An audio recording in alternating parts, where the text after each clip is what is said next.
Speaker جس کا custodian ہوتا ہے اس کو بھی سرخ جھنڈی وہ کراتے ہوئے ابھی فی الحال کوئی فیصلہ نہیں کرے گا، اور ریزن یہ بتائے گا سپریم اس کو اسپیکر کو کہ ہم نے سپریم کورٹ کو اپروچ کیا ہوا ہے مخصوص نشستوں کے تفصیلی فیصلے کے بعد، تو ہم یہ ابھی فی الحال جب تک کوئی سپریم کورٹ کی اس کے اوپر ہمیں رہنمائی نہیں ملتی ہم اس کے اوپر کوئی فیصلہ نہیں کر سکتے۔ اور دوسری طرف سے سپریم کورٹ کا فیصلہ اس لیے امپلیمنٹ نہیں ہو سکتا کہ وہ الیکشن کمیشن جو الیکشن ترمیمی ایکٹ ہے اس کی وجہ سے ایک ایمبیگوٹی ہے، اس کے اوپر آپ ہمیں وہ رہنمائی فرمائیں۔ تو یہ دونوں کے ساتھ جو الیکشن کمیشن ہے نا وہ پنگ پونگ والا وہ کھیل رہا ہے، ادھر کی بال ادھر پھینک رہا ہے، ادھر کی بال ادھر پھینک رہا ہے، تو ابھی فی الحال کوئی فیصلہ نہیں ہوگا۔ لیکن یہ متوقع ہے کہ اگر یہ حکومت آئینی ترمیم جس طرح آپ بات کر رہے تھے نا کہ یہ دب گئی تھی اور پھر سے اب دوبارہ ایک بار معاملہ یہ اٹھ رہا ہے آئینی ترمیم کے حوالے سے، اگر یہ الیکشن کمیشن کو یہ واضح ہو گیا کہ جو حکومتی اتحاد ہے اس کے پاس وہ مطلوبہ نمبرز ہیں 2/3 میجورٹی والے، وہ اگر یہ آئینی ترمیم پاس کروانے کے یا جس دن ٹیبل ہوئی اس کے بعد یہ کوئی فیصلہ کر کے الیکشن ایکٹ ترمیمی بل کے تحت کوئی فیصلہ کر سکتا ہے، کیونکہ پھر اس کے بعد اگر کوئی چیلنج کرے گا بھی تو وہ پھر کانسٹیٹیوشنل کورٹ میں جائے گا، یہ موجودہ سپریم کورٹ میں نہیں جائے گا۔ تو اس لیے یہ اب الیکشن کمیشن ویٹ اینڈ سی والی وہ پالیسی اختیار کرے گا کہ اگر آئینی ترمیم پاس کرانے میں حکومت کامیاب ہو جاتی ہے تو اس کے حق میں فیصلہ دے دیا جائے گا، اگر نہیں ہوتی ناکام ہو جاتی ہے اور یہ جو موجودہ سپریم کورٹ کے نئے چیف جسٹس آ جاتے ہیں جسٹس منصور علی شاہ، تو وہ پھر اس کے مطابق جو سپریم کورٹ کے فیصلے کے اوپر عمل رہا۔ تو جس کی لاٹھی اس کی بھینس کے والا وہ جو معاملہ ہے کہ الیکشن کمیشن اس کے ساتھ جائے گا جس کی لاٹھی اور اس کے بھینس جو ہوگی۔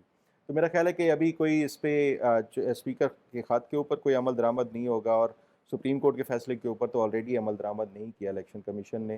اب دیکھتے ہیں کہ اس پہ کیا آگے پھر وہ ہوتا ہے۔ فخر بڑی انٹرسٹنگ صورتحال ہے یہ، لیکن نا ایک تو مرکز کی صورتحال آپ نے بتا دی۔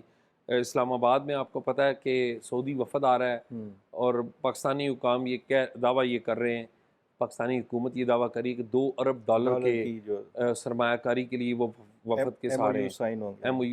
ایم او یو ایسے کچھ نہیں ہوتے، اصل بات سرمایہ کاری ہوتی ہے، ٹھیک ہے، لیکن یہ ہے کہ وہاں کے بزنس مین آ رہے ہیں تو ان سینس یہ اچھا انیشیٹو ہے۔ ساتھ ہی ساتھ اگر آپ چلے جائیں ریڈ زون میں تو وہاں پر ایک تو سعودی وفد کی بھی تیاریاں ہو رہی ہیں، اسلام آباد میں پورے میں شنگھائی تعاون تنظیم کے اجلاس کی تیاریاں ہو رہی ہیں۔ آپ کو پتہ ہے کہ چین کے ہیڈ آف گورنمنٹ وہ بھی آ رہے ہیں، رشیا کے ہیڈ آف گورنمنٹ وہ بھی آ رہے ہیں، انڈیا کے فارن منسٹر آ رہے ہیں، وہ بھی ہو رہا ہے۔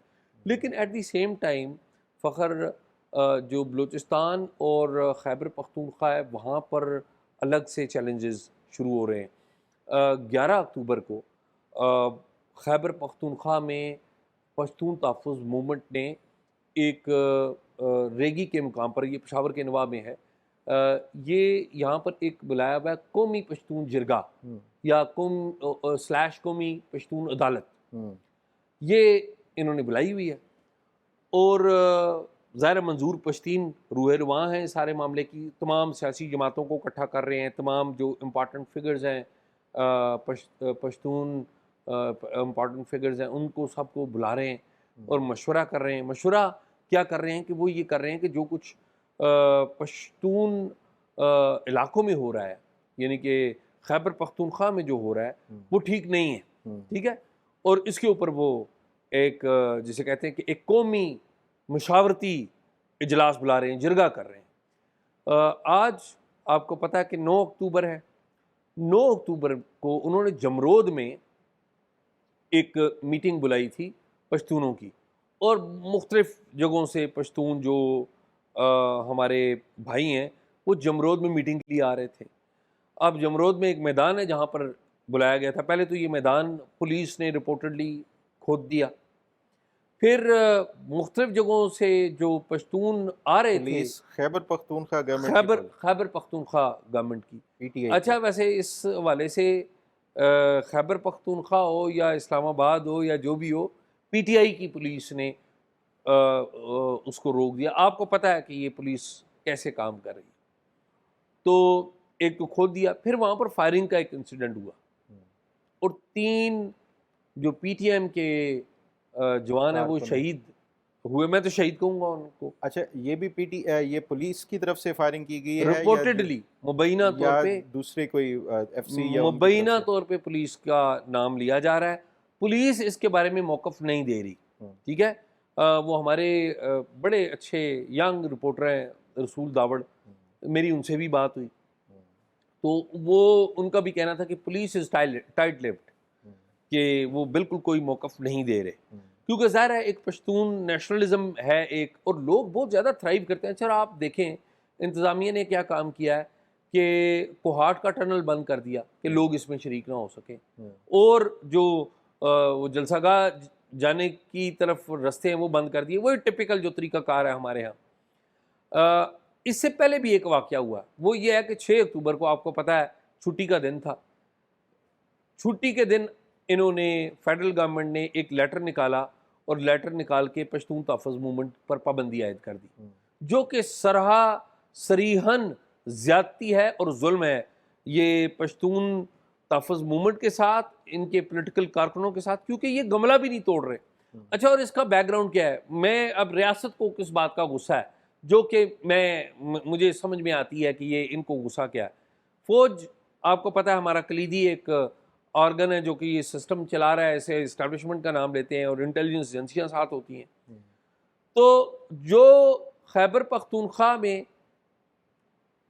جو قتل و غارت گری ہوئی ہے، انسانی حقوق کی وائلیشنز ہوئی ہیں، ان کے اوپر جولائی 2014 میں یہ منظور پشتین اور ان کے ساتھیوں نے ایک تنظیم بنائی تھی. اسے انیشلی کہا گیا تھا محسود تحفظ موومنٹ، MTM. ٹھیک ہے، یہ 2014 کی بات ہے، جولائی 2014 کی. اور ان کے مطالبات کیا تھے؟ بیسک مطالبات کیا تھے؟ 6 تھے بیسک مطالبات. نمبر 1 یہ کہتے تھے کہ ایکسٹرا جوڈیشل کلنگ وہ ختم کریں. پھر یہ کہتے تھے کہ ہمارے علاقوں میں جو آپ نے لینڈ مائنز بچھائی ہوئی ہیں وہ ختم کریں.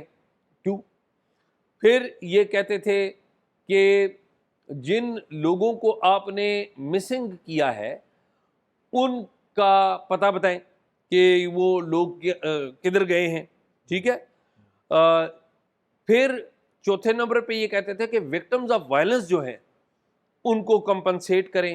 مثال کے طور پہ وکٹم آف وائلنس کو، ایک تو ہے نا دہشت گرد، جن لوگوں نے دہشت گردی کی ہے وہ ان کی بات نہیں ہو رہی، جو انوسنٹ لوگ مارے گئے ان کی آپ داد رسی کریں. اور پھر کچھ انوسنٹ لوگ تو ادھر کی فائرنگ سے بھی تو مرے ہیں نا. ٹھیک ہے، فائرنگ بھی ہوئی، گولہ باری، بھائی F-16 طیارے ان آبادیوں پہ مارتے رہے آپ.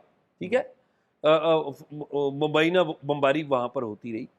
تو یہ کہتے تھے کہ اس میں جو انوسنٹ لوگ مارے گئے ہیں ان کی داد رسی کریں. پھر جو لینڈ مائن سے لوگوں کی ٹانگیں اڑ گئی ہیں، لوگ اپاہج ہو گئے، ان کی داد رسی کریں. پھر یہ کہتے تھے کہ ایک تو لاپتہ افراد کے بارے میں نے بتایا کہ یہ کہتے ہیں ان کو جو کیے ہیں ان کو بتائیں اور یہ کام بند کریں. ٹھیک ہے. پھر یہ کہتے تھے کہ آپ جو سیکیورٹی فورسز ہیں نا جو ان علاقوں میں ہیں ان کی اکاؤنٹیبلٹی کوئی نہیں ہے، اکاؤنٹیبلٹی کریں. اکاؤنٹیبلٹی یہ ہے کہ آپ جس مرضی کو اٹھا کر لے جائیں، جس مرضی کو مار دیں. اچھا، بعد میں پتہ لگتا ہے کہ وہ انوسنٹ ہے، کوئی پوچھنے والا نہیں. تو یہ اکاؤنٹیبلٹی مانگتے تھے. پھر چھٹے نمبر پہ یہ کہتے تھے کہ جو پشتونوں کی ڈگنیٹی ہے اس کو ریسٹور کریں. پشتونوں کی ڈگنیٹی کے حوالے سے کیا بات تھی کہ جو چیک پوسٹ ہیں، چیک پوسٹ پہ اگر کوئی پشتون ہے تو اس کی آپ پگڑی بھی اتارتے ہیں، اس کے ساتھ اگر خواتین ہیں ان کی تلاشی بھی لیتے ہیں آپ. یہ تو کوئی بھی نہیں مانتا. تو یہ پشتون تحفظ موومنٹ پہلے میں نے جس طرح کہ آپ کو بتایا یہ تھی محسود تحفظ موومنٹ. پھر ہوا یہ کہ جنوری 2018 میں کراچی میں نقیب اللہ محسود کا ایک قتل ہوا، تو اس کے اوپر انہوں نے ایک احتجاجی دھرنا کیا. اسلام آباد میں عمران خان صاحب تھے اور انہوں نے احتجاج کیا کہ یہ جو سیکیورٹی فورسز ہیں یہ زیادتی ہمارے ساتھ کرتی ہیں. فوج کا بھی نام لیتے ہیں، انٹیلیجنس ایجنسیوں کا بھی نام لیتے ہیں، پولیس کا بھی نام لیتے ہیں، سب کا نام لیتے ہیں. اس پہ یہ جو محسود تحفظ موومنٹ تھی وہ منظور پشتین کی سربراہی میں یہ پشتون تحفظ موومنٹ بن گئی. ڈیمانڈز ان کی بیسک یہی رہیں ایسا نہیں کہ ان کی ڈیمانڈ پر عمل درآمد نہیں ہوا، ان کی جو چیک پوسٹ کی ڈیمانڈ ہے اس پر کافی حد تک عمل درآمد بھی ہوا. ظاہر ہے ایسا تو نہیں ہے کہ یہ ناکام ہوئے. تو انہوں نے بڑی جو پشتون آبادی ہے اس میں بہت بڑی ان کی جیسے کہتے ہیں نا انگریس ہے. اچھا ان کے اوپر الزام لگایا جاتا رہا کہ جی یہ تو ملک دشمن ہے، یہ را سے اور پتہ نہیں افغانستان سے لے رہے ہیں جو مدد لے رہے ہیں. افغانستان میں یار لوگوں کو پتہ نہیں، افغانستان میں جو طالبان کی حکومت ہے یہ تو طالبان کے خلاف ہیں. ان کا تو یہ مطالبہ رہا ہے کہ یہ سیکیورٹی فورسز کی اکاؤنٹیبلٹی میں یہ بھی شامل ہے کہ یہ پشت پناہی کرتے ہیں بعض جو عسکریت پسند گروپوں کی، ان کا موقف ہے. تو ان کی تو طالبان کے ساتھ یا کالعدم ٹی ٹی پی کے ساتھ کوئی انڈرسٹینڈنگ ہی نہیں. یہ پروگریسو لوگ ہیں، یونیورسٹی سے پڑھے ہیں، یہ منظور پشتین یونیورسٹی کے طالب علم لیڈر ہیں بیسیکلی، وہاں سے آ گیا ہے. تو ان کے اوپر پہلے الزام لگائے جاتے رہے، کوئی عدالتوں میں کیس نہیں ہوا، مقدمات آپ جو مرضی کر لیں. جب بھی کوئی کہیں واقعہ ہوا منظور پشتین کا نام ڈال دیا آپ نے، بھئی آپ اس کو بیٹھ کے انگیج کریں، مسائل حل کریں تاکہ یہ مسئلہ نہ بنے. نہیں ہوا، آپ نے ان کو دہشت گرد قرار دے دیا، نوٹیفیکیشن کیا وزارت داخلہ کا، اور 11B جو سیکشن ہے اینٹی ٹیررزم ایکٹ 1997 کے تحت اس میں آپ نے دہشت گرد قرار دیا کہ جی کوئی بھی اس میں کوئی انٹیلیجنس ایجنسی بھی کہہ دینا کہ یہ رپورٹ ہے کہ یہ فارن فنڈنگ ہے یا غیر ملکی سے چلا رہے ہیں تو آپ دہشت گرد قرار دے دیں گے. اب مسئلہ یہ ہے کہ اس کی ایویڈنس کیا ہے. اگر آپ کے پاس کوئی ایویڈنس ہوتی تو آپ ان کے خلاف عدالت میں مقدمہ درج کرتے، ان کو گرفتار کرتے، عدالت میں ثابت ہوتا. یہ تو نہیں، آپ کے پاس ایویڈنس نہیں ہے. آج 3 دن ہو گئے انہوں نے اسے بین کر دیا ہے. قانون کے مطابق they are supposed to give reasons کہ ہم نے آپ کو بین کیوں کیا ہے، ابھی تک نہیں دیا، ریزن ہی نہیں دی. ٹھیک ہے، ابھی وہ جو 11 اکتوبر کو ایک قومی جرگہ ہونا ہے اس کے لیے کوششیں کر رہے ہیں کہ اکٹھے ہو کے مشاورت کریں. آپ نے وہاں پر بندے مر گئے، شہید ہو گئے، شہید ہی میں کہوں گا. تو وہ غصہ کس کے اوپر آئے گا؟ غصہ آئے گا ہماری سیکیورٹی فورسز کے اوپر آئے گا، اسٹیبلشمنٹ کے اوپر آئے گا، انٹیلیجنس سروسز کے اوپر آئے گا نا. یہ غصہ تو آئے گا. یہ آپ نیشنلسٹ سے لڑ رہے ہیں بھائی، آپ وہ ٹی ٹی پی سے نہیں لڑ رہے. یہ کوئی دہشت گرد نہیں ہے، یہ بندوق والے لوگ نہیں ہیں، یہ دلیل والے اور عین والے لوگ ہیں. انہوں نے ایک گملہ توڑا نہیں ہوا. ٹھیک ہے، تو یہ بڑی زیادتی ہے. میرے خیال میں گورنمنٹ کو ہوش کے ناخن لینا چاہیے، اسٹیبلشمنٹ کو بھی ہوش کے ناخن لینا چاہیے. ان کے ساتھ بیٹھیں. بہت ساری میں نے دیکھا کہ ایمل ولی خان نے اے این پی کی جماعت نے ان کی پابندی کی مخالفت کی ہے. جے یو آئی ایف سے بھی کچھ بیان آئے ہیں کہ مخالفت کی ہے. پھر جو خیبر پختونخوا اسمبلی سے پیپلز پارٹی کے لوگوں نے بھی بات کیا کہ یہ پابندی نہیں لگنی چاہیے، یہ ایک ڈیموکریٹک کریڈینشلز ہیں ان لوگوں کے. تو آج جمرود میں یہ واقعہ ہو گیا ہے. اس کو میں یہ سمجھتا ہوں یہ خیبر پختونخوا میں پیٹرول چھڑک کر آگ لگانے کی پالیسی اپنا لی ہے ہمارے لوگوں نے. یہ جو پالیسی ساز ہیں ان کو سوچنا چاہیے، ریویو کرنا چاہیے. اچھا اب یہ تو منظور پشتین کی بات ہو گئی، پی ٹی ایم کی بات ہوگی.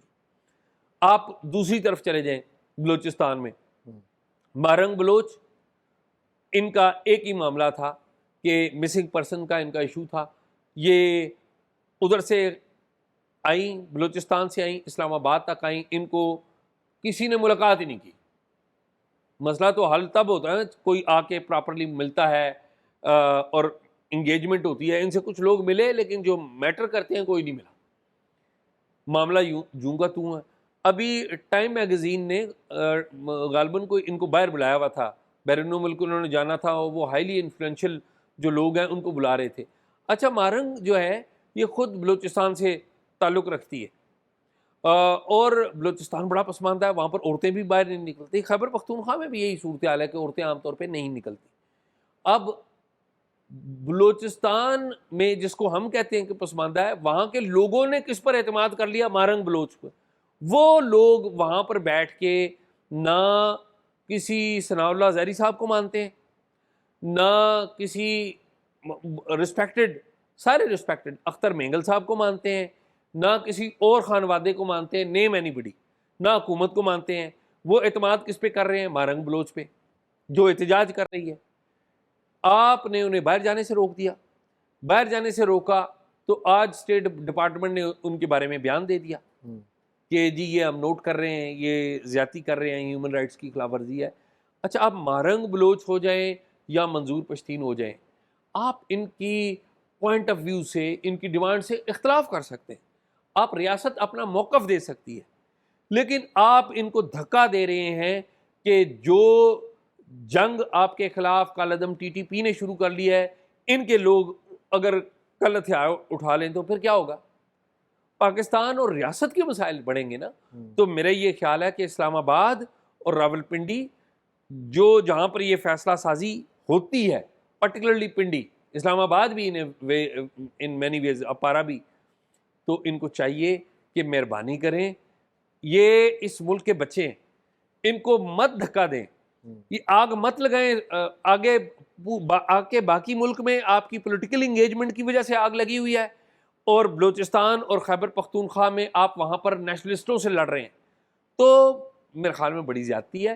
آئی بلیو کہ یہ خیال جو ہے لڑائی جھگڑے سے مسئلہ حل نہیں ہوگا، پابندی لگانے سے اور مسئلہ کرے گا. آپ میرے خیال میں اس پہ آپ کی ایک شاہ جی، رائے ہے؟ میری رائے یہ ہے کہ یہ بات آپ کی بالکل درست ہے کہ جو ریاست ہے ان کو ڈائلاگ کے ذریعے ان کے ساتھ انگیج کرنا چاہیے، اور یہ پابندی بالکل جو ہے وہ مسئلے کا حل نہیں ہے. یہ جتنے بھی قوم پرست ہیں، چاہے وہ بلوچستان کے ہوں، خیبر پختونخوا کے ہوں، سندھ کے ہوں، ان سب کے ساتھ مل بیٹھ کے ایک گرینڈ جو ایک نیشنل ڈائلاگ ہے وہ کرنا چاہیے. لیکن اس کے ساتھ ساتھ ہمیں یہ بھی دیکھنا ہوگا کہ جو ریاست کی طرف سے ہمیشہ سے ایک یہ خاص طور کے اوپر اگر آپ پی ٹی ایم کے حوالے سے بات کر رہے ہیں، جو ایک ان کی طرف سے نعرہ تھا، وہ میرا خیال ہے کہ وہ بڑا ہی قابل اعتراض ہے، اور کہ ہر معاملے میں یہ سمجھتے ہیں کہ کہ فوج جو ہے وہی اس کی جو ہے ٹوٹل رسپانسیبل ہے، یہ جو دہشت گردی ہے اس کے پیچھے وردی ہے والا نعرہ. یہ میں سمجھتا ہوں یہ بھی ایک قابل اعتراض ہے کہ جس طرح آپ کہہ رہے ہیں کہ تحقیقات ہوں، سب کچھ ایک مل بیٹھ کے ڈائلاگ ہو، پتہ چلے، تو اس کے بعد ایک جو ہے نا یہ اس نعرے کے حوالے سے آج سے نہیں، یہ 2018 سے اعتراض اٹھایا جاتا ہے. جب یہ پی ٹی آئی کی حکومت تھی وہ بھی اس کے حوالے سے اعتراض اٹھاتے تھے کہ یہ جو نعرہ لگا رہے ہیں یہ درست نہیں ہے. پھر اس کے بعد ہم نے دیکھا جو کچھ ایسے انسیڈنٹس یہ نیشنلسٹ کی طرف سے اٹھائے گئے، بیرون ملک بھی پاکستان کے جھنڈے کی بے حرمتی کی گئی، یا یہاں پہ بھی وہ اس طرح کے پاسپورٹ جلانے والے جو باتیں ہیں یا اس طرح کے. تو میرا خیال ہے کہ یہ جو دوسری سائیڈ ہے اس کو بھی یہ اس طرح اگر آپ نے ڈائلاگ کرنا ہے تو یہ ریاست کو اشتعال نہیں دلایا جا سکتا، اور نہ ہی ریاست کی ریٹ کو چیلنج کر کے آپ جو ہے وہ ریاست کو مجبور کریں کہ آپ ہمارے ساتھ بیٹھ کے بات چیت کریں. تو یہ دونوں سائیڈوں سے میرا خیال ہے کہ یہ سینٹی پریویل کرنے کی ضرورت ہے. اگر یہ نہ ہوا تو پھر جو ہے میرا خیال ہے کہ معاملات پھر زیادہ وہ جس طرح آپ کہہ رہے ہیں کہ یہ خیبر پختونخوا ہو یا بلوچستان ہو، اس میں معاملات خراب ہو سکتے ہیں. فخر بھائی آپ نے ایک تو جو بیسک چیز ہے آپ اس پہ میرے سے ایگری کر رہے ہیں کہ یہ حالات خراب ہو گئے. باقی وہ جو آپ نے نعرے کی بات کی، آپ نے کہا کہ قابل اعتراض نعرہ ہے. میں یہ سمجھتا ہوں کہ سوال یہ نہیں ہے کہ نعرہ لگا ہے، میں یہ سمجھ رہا ہوں یا یہ سوال اٹھاتا ہوں کہ اپنے ہی ملک کے ہمارے بھائیوں کو یہ نعرہ لگانے کی ضرورت کیوں پیش آئی. یہ بڑی اہم بات ہے، یہ بات نہیں ہے کہ نعرہ قابل اعتراض ہے. پھر آپ نے ایک اور بڑی خوبصورت بات کی، اور یہ بات ظاہر ہے ہمارے یہ لوگ کہتے ہیں، آپ نے ایک پوائنٹ آف ویو دیا، آپ نے کہا ریاست کو اشتعال. بھائی ریاست کب سے اشتعال میں آنے لگ پڑی؟ ریاست تو جسے کہتے ہیں ماں ہوتی ہے، اسے تو اپنے بچوں، وہ اعجاز احسن صاحب نے وہ بڑے وہ لکھے تھے، پوئم لکھی، ریاست ہوگی ماں کے جیسی. تو میرے خیال میں یہ اشتعال میں اگر آپ نعروں کی وجہ سے آ جاتے ہیں تو اس کا مطلب ہے there is some problem in you. اس کا مطلب ہے کہ کوئی بھی بندہ آپ کو نعرہ لگا کر اشتعال میں لا سکتا ہے اور آپ اپنی سینٹی لوز کر سکتے ہیں. یعنی کہ آپ اشتعال میں آنے کا مطلب یہی ہوتا ہے نا کہ آپ غصے میں آ گئے، یہی ہے نا. تو جب آپ غصے میں آ کے کوئی فیصلے کرتے ہیں تو کیا وہ درست ہوتے ہیں؟ نہیں، وہ بالکل آپ کی بات درست ہے، لیکن بات اصل وہی ہے کہ جب آپ حکومت کی ایک رٹ ہوتی ہے، آپ اس کو وہ چاہے طالبان وہ کریں، چیلنج کریں، یا کوئی قوم پرست کریں. میں یہ نہیں کہہ رہا کہ یہ بندوق اٹھا کے رٹ کو چیلنج کر رہے ہیں، یہ ایک نعرے کے ذریعے اور جو اپنے اس طرح کے جھنڈا جو ہے اس کی بے حرمتی کرنا یا پاسپورٹ جلا دینا یا اس طرح کی، یہ بھی میرا خیال ہے کہ ایک چیلنج کرنے والی بات ہوتی ہے. فخر ویسے میں اب آپ کو بتاؤں، مجھے جھنڈے والی بات تو نہیں پتا، وہ بیرون ملک جو واقعہ ہوا وہ بھی اس میں میں عرض کروں کہ اس میں بعض لوگوں نے کہا کہ وہ پی ٹی ایم ہے، میرا نہیں مجھے نہیں یاد پڑتا کہ پی ٹی ایم تھی وہ، میرا نہیں خیال. آپ کو پتہ ہے کہ بیرون ممالک میں ہمارے جو افغان بھائی ہیں وہ بڑے، اور ان کا بھی پاکستان کے بارے میں کوئی اچھی رائے نہیں ہے. اچھا، اور میں ظاہر اس بات سے اختلاف کرتا ہوں. اور آپ کو پتہ ہے جرمنی میں جو واقعہ ہوا تھا پاکستان کا جھنڈا، اس میں افغان انوالو تھے، پی ٹی ایم انوالو نہیں تھی. مطلب یہ تو ریکارڈ کی باتیں ہیں نا. اب مسئلہ یہ ہے کہ بس کیا میں بات کروں کہ اب ایک پوری قوم ہے. اصل بات کیا ہے کہ لیڈرشپ کہاں پر ان کو لے کے جا رہی ہے؟ کیا لیڈرشپ ان کو کہہ رہی ہے کہ اٹیک کر دو؟ آنسر از نو. اچھا آپ دیکھیں، یعنی کہ ان کے اوپر آپ نے الزام لگا دیا اور ان کو بین کر دیا. آپ نے دوسری طرف کہا کہ جی 9/11 کر دیا ہمارے اوپر، وہ جو 9 مئی ہو گیا. میں ایگری نہیں کرتا ہوں 9/11 کی بات سے، اور اس کو تو بین نہیں کیا. کیوں؟ اس کا تعلق پنجاب سے تھا اس لیے. نہیں، تو اس کا تعلق پنجاب سے نہیں ہے. اس کا ہمیشہ سے جو ریاست کی طرف سے ایک آ رہا ہے نا، وہ یہ کہتے ہیں کہ عدلیہ کی طرف سے ہم تو یہ چاہ رہے ہیں ان کو جو ہے تمام تر ان کو ایک قانونی لحاظ سے جو ہے ان کے خلاف پروسیکیوٹ کرنا بھی، ان کو سزا دلانا بھی، لیکن عدلیہ کی طرف سے رکاوٹیں آ رہی ہیں. فخر میں تو یہ عرض کر رہا پنجاب ہوں والا نہیں ہے اب معاملہ. عدلیہ نہیں آ رہی. یہ آپ تو ٹھیک کہہ پھر رہے ہیں، عدلیہ، ہاں آپ ٹھیک کہہ رہے ہیں کہ عدلیہ کی طرف سے. مجھے یہ بتائیں کہ پی ٹی آئی نے تو آپ کے اوپر اٹیک کیا تھا. آپ جو آرمی چیف ہیں جنرل عاصم منیر، ان کا نام لے کر خود عمران خان صاحب نے اور پی ٹی آئی کے اس وقت لیڈروں نے، ابھی تو کوئی نام بھی نہیں لیتا نا، کیا نہیں کہا؟ ٹویٹر پہ ٹرینڈ چلائے، سوشل. آپ کہتے ہیں کہ جی ہماری فوجی انسٹالیشنز کے اوپر اٹیک کر دیا. کہتے یہ فوج کا موقف ہے نا، ان کو تو بین نہیں ہوا. یہ منظور پشتین، اس نے کبھی آپ کے کسی چیف کا نام لیا ہے؟ کبھی اپنے لوگوں کو کہا ہے کہ ان کی انسٹالیشن پہ اٹیک کر دو؟ یار میرے خیال میں فرق کریں.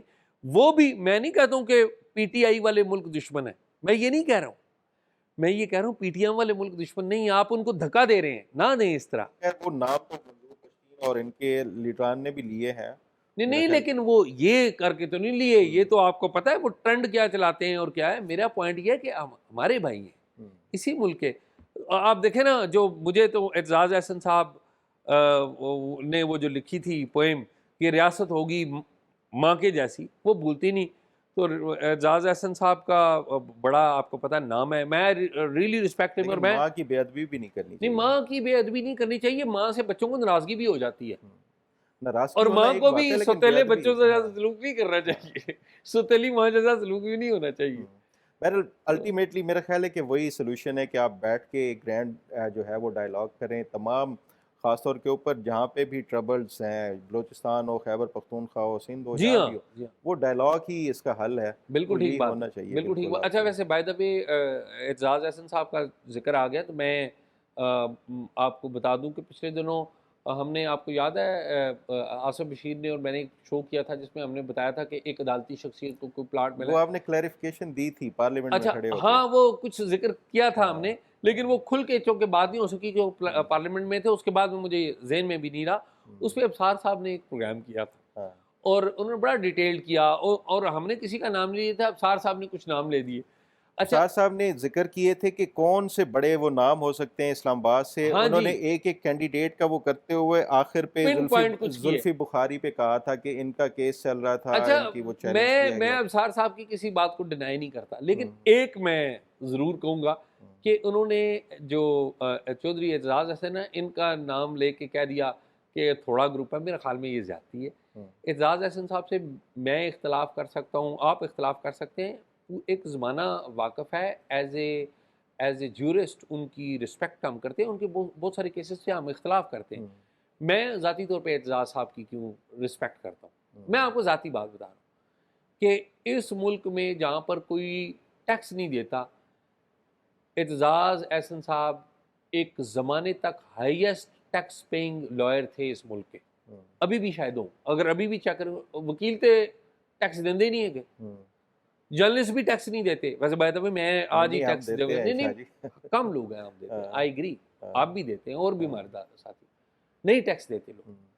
Aitzaz Ahsan highest tax pair. پھر اعتزاز احسن نے پوری ایک موومنٹ چلائی، لائرز موومنٹ چلائی، اسے ہم اختلاف کر سکتے ہیں، لیکن اعتزاز احسن نے اناؤنس کیا جس دن افتخار چودھری صاحب بحال ہو گئے نا، تو ہمارے متی اللہ جان نے اعتزاز احسن سے کہا کہ جی آپ جو ہیں اب تو آپ کے بڑے مزے ہوں گے، آپ تو بڑی فیسیں لیں گے، آپ افتخار چودھری صاحب کے پاس جائیں گے، چیف جسٹس بن گئے تھے تو وہ تو آپ کو ریلیف دیں گے۔ انہوں نے اناؤنس کر دیا کہ جی میں افتخار چودھری کے پاس پیش نہیں ہوں گا، نہیں پیش ہوں گا۔ پھر یہ ایک آدھ کیس میں پیش ہوئے، وہ بھی ایسے کہ یہ یوسف رضا گیلانی صاحب کا کیس تھا جس میں ان کو لائر انگیج کیا گیا تھا اور وہ بینچ بھی کوئی اور تھا۔ اور پھر میں اب آپ کو مزے کی بات بتاؤں، وہ بینچ کوئی اور تھا تو کسی کھانے پہ اعتزاز احسن کو افتخار چودھری صاحب اس وقت کے چیف جسٹس ملے، انہوں نے کہا جی تم نے کیوں کیس لیا؟ انہوں نے کہا جی آپ تو نہیں ہیں اس میں، انہوں نے کہا نہیں نہیں وہ میں نے اس کو لے لینا ہے، تو تم نہ لو کیس، تم امبیرس ہو گئے۔ یعنی کہ پہلے سے افتخار چودھری صاحب نے فیصلہ کر لیا تھا کہ میں نے فارغ کر دینا ہے یوسف رضا گیلانی کو، تو میں ایز اے لائر، اچھا اور میں اعتزاز احسن کے بارے میں آپ کو یہ بھی بات بتا دوں، یعنی مجھے ان کی کچھ باتوں سے شاید اختلاف بھی ہو سکتا ہے، لیکن میں آپ کو یہ بھی بات بتاؤں، اعتزاز احسن جج توڑنے والا وکیل نہیں ہے۔ ہوتا ہے نا کہ لوگ جج کر لو، ہوتا ہے کہ وکیل او کرو جدی جج نہ لائن سیدھی ہے، جج کے ساتھ جس کی لائن سیدھی ہے وہ وکیل۔